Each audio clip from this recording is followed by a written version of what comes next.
Welcome creative new activity. ঘরে যেখানে সেখানে ছাড়া জামা কাপড় ফেলে না দিয়ে যদি এই ধরনের একটা লন্ড্রি ব্যাগের মধ্যে আমরা কাপড় চোপড় রেখে দিই, তো যখন খুশি তখন কাচা যেতে পারে। তো এই রকম লন্ড্রি ব্যাগ কিভাবে তৈরি করছি তোমাদের সঙ্গে শেয়ার করব। আর এটা তৈরি করব একদম বাড়িতে থাকা জিনিসপত্র দিয়ে, খুব সহজেই হয়ে যাবে। এই দেখো পরে থাকা যে শপিং ব্যাগ আমরা বাজার থেকে পেয়ে যাই। তো এগুলো প্রথমে এরকম সেলাই করা আছে, এটাকে খুলে নেব। চারিদিকটা দেখো খুলে নিয়েছি, শুধুমাত্র মাঝখানের আমি অংশটা নিব, কারণ এটা শক্ত হয়। আর বাকি যে অংশগুলো এগুলো নিব না। তো আমি এই মাঝখানে দুটো ব্যাগ নিয়েছি, দুটো ব্যাগের মোটামুটি সমান মাপের। তো সমান মাপের না পেলেও সমান মাপের করে কেটে নিতে পারো। তো এইভাবে পরপর এই দেখো একটার পর একটা রেখে এগুলোকে জোড়া দিয়ে দিয়েছি, চারটে প্যাকেট এভাবে জোড়া দিয়ে দিয়েছি। আর নিতে হবে পুরনো যে বাড়িতে থাকা কাপড়। তো আমি এখানে একটা ওড়না ছিল আর একটা ফ্রক সাদা, তো একটু ম্যাচ করে নিয়েছি।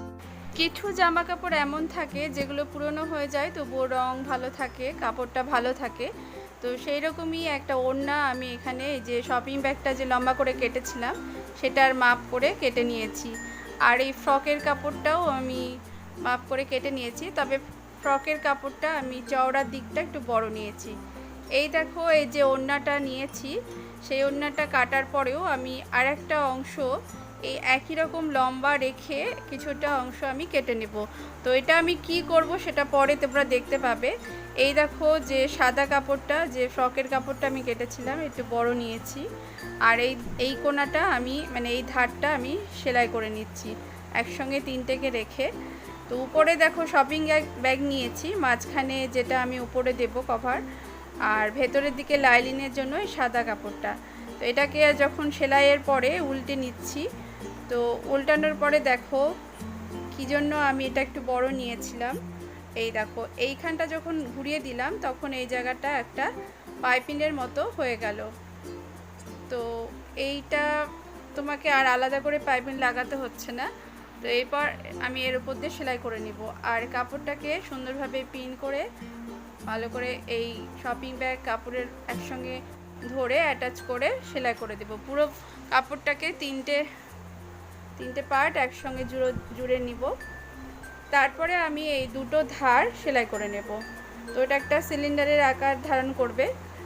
এরপরে আমি একটা গোল আকৃতির একটা এরকম শপিং ব্যাগ কেটে নিলাম। তারপরে এটাকে একই রকমভাবে মানে নিচে লাইলিন আর উপরে যে একটা কভার দিয়ে সেলাই করে নিয়েছি। এরপরে আমি এটা কিভাবে জুড়তে হবে, ওর নিচে এই যে দেখো এই উপরের ভাগটার সঙ্গে এই নিচের এই গোলটা সাইড করে এই যে পুরোটা আমি লাগিয়ে দিব। তো এটা পিন করে নিতে হবে, তাহলে সেলাই করতে অবশ্যই সুবিধা হবে। কিন্তু এখানে একটা কথা হচ্ছে যে এটা কিভাবে গোলটার সঙ্গে ওটা কিভাবে বুঝতে পারবো কতটা গোল নিব। তো সেইটার জন্য আমি আচ্ছা দেখো এইখানে আমি গোল যে কাপড়টা সেটাকে কিভাবে সেলাই করেছি, আর এইটাকে আমি মেপে নিচ্ছি। গোল যতটা গোল আমি উপরেরটা নিয়েছি 47 হয়েছে। তো আমি নিচের যে গোলটা কেটে নিয়েছি সেটাকেও মেপে দেখছি এরকম ধার করে। তো দেখো এটাও একটু বেশি হয়েছে, তা আমি যতটা বেশি হয়েছে একটুখানি কেটে নেব সেই অনুপাতে। তো একটুখানি কেটে নিব, তাহলেই দেখবে ম্যাচটা হয়ে যাবে। তো একটু বড় করে প্রথমে একটা গোলাকৃতি একটা শপিং ব্যাগ কেটে নিবে, তারপরে এটাকে মেপে নিয়ে ফিতা দিয়ে মেপে নিয়ে এরকম বসিয়ে দিবে। তো এই দেখো চারিদিকে পিন লাগিয়ে দিয়েছি, লাগিয়ে দিয়ে আমি এটা সেলাই করে নেব। তো এটা সেলাই হয়ে গেলে এই দেখো সেলাই হয়ে গেছে। তো এটাকে সোজা করে নেব। তো সোজা দিক করে আমি যে ধারটা চারিদিকটা সেলাই করলাম, তো সেই দিকটা এই দেখো যে সেলাই করেছে নিচের দিকটা, তো সেই দিকের নিচের দিকটা একটু আমি এইভাবে ধরে নিয়ে চারিদিকে একটা চাপ সেলাই করে দেব, তাহলে এই নিচের অংশটা বেশ বসে থাকবে। তো এইভাবে আমি এটাকে সেলাই করে নিব। এরপরে যেটা আমাদের করতে হবে সেটা হচ্ছে যে হ্যান্ডেল লাগাতে হবে। আর এই যে কাপড়টা আমি নিয়েছিলাম, আগেই বলেছিলাম যে কি করব। তো দেখো এই কাপড়টা প্রথমে যে লম্বা একই রকম লম্বা রেখেছিলাম আর চওড়াটা একটু কম রেখেছিলাম, সেই কাপড়টা এইরকমভাবে একটু উপরের দিকে মুড়ে নিয়ে, যেভাবে আমরা ফিতা ভরার জন্য ঘাট তৈরি করি সেই রকমভাবে একটা ঘাট তৈরি করে নেব চারিদিকে একদম পুরোটা। এই দেখো পুরোটা আমার সেলাই হয়ে গেছে।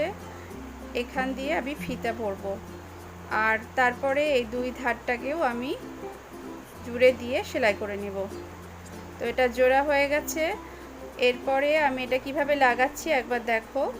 এটা এই যে একটা তৈরি করেছি তার উপরে যেদিকে আমি মানে ঘাটটা তৈরি করিনি সেই দিকটা আমি এইভাবে এই যে এইরকমভাবে বসিয়ে দেব। দেখতে পাচ্ছ কিভাবে বসিয়েছি। তো এইভাবে পুরোটা সেলাই করে নিতে হবে।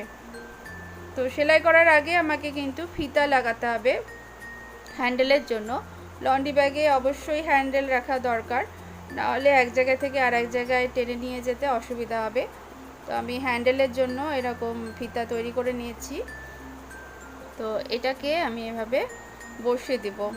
তো বসানোর জন্য একটা মোটামুটি মাপ নিতে হবে। তুমি একদিকে একরকম বসালে আরেকদিকে আরেকরকম বসালে ধরতে অসুবিধা হবে। তো সেই জন্য আমি এরকম রুল নিয়েছি, তো দাগ দিয়ে নিব। তো দুই সাইডে আমি মোটামুটি একই রকম ছাড়বো। মাঝখানটা কত হবে সেটা দরকার নেই। দুই সাইডে এই দেখো এই দিকটা 8 ইঞ্চি ছেড়েছি, এইখানে দাগ দিলাম। আর এই দিকটাও একই রকমভাবে 8 ইঞ্চি ছেড়ে মাঝখানে দাগ দিব। তো এইভাবেই আমি এই ফিতাটা লাগিয়ে নিয়েছি। তো ফিতা লাগানোর পরে আমি যেই কাপড়টা দেখালাম লাগানোর কথা বললাম সেটা এবার লাগিয়ে দিতে হবে। এই দেখো এই পাইপিংটার উপর নিচের দিকে কিন্তু লাগানোর চেষ্টা করবে, তাহলে দেখতে ভালো লাগবে। এই তো আমার হয়ে গেল ফিতা লাগানো, ফিতাও লাগিয়ে দিয়েছি। তো এই কাপড়টাও লাগিয়ে দিয়েছি। তো তাতে এটা কি হবে, এই যে কাপড়গুলো ঢুকিয়ে দিয়েছি যে, তো সেই এই যে ফিতাটা দিয়ে আমি যদি টান দিই তো ব্যাস এটা কভার হয়ে যাবে। লন্ড্রি ব্যাগটা ঢাকাও থাকবে, দেখা যাবে না উপর থেকে। আর এর উপরেও অনেক, যেহেতু এটা একটু লুজ আছে তো আরও কাপড় ঢুকবে।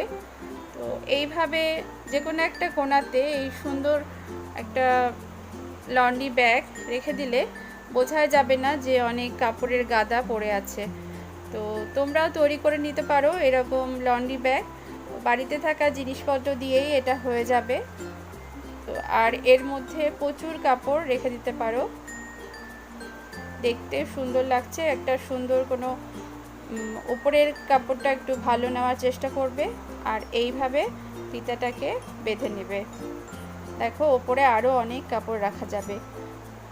তো কেমন লাগলো আবার এই লন্ড্রি ব্যাগটা অবশ্যই জানাবে। আর যদি ভালো লাগে তাহলে অবশ্যই একটা লাইক করে দেবে। প্রথমবার আমার চ্যানেলকে দেখছো তারা অবশ্যই আমার চ্যানেলকে সাবস্ক্রাইব করে দেবে, তাহলে এই ধরনের নতুন নতুন ভিডিও তোমরা দেখতে পাবে। বাই।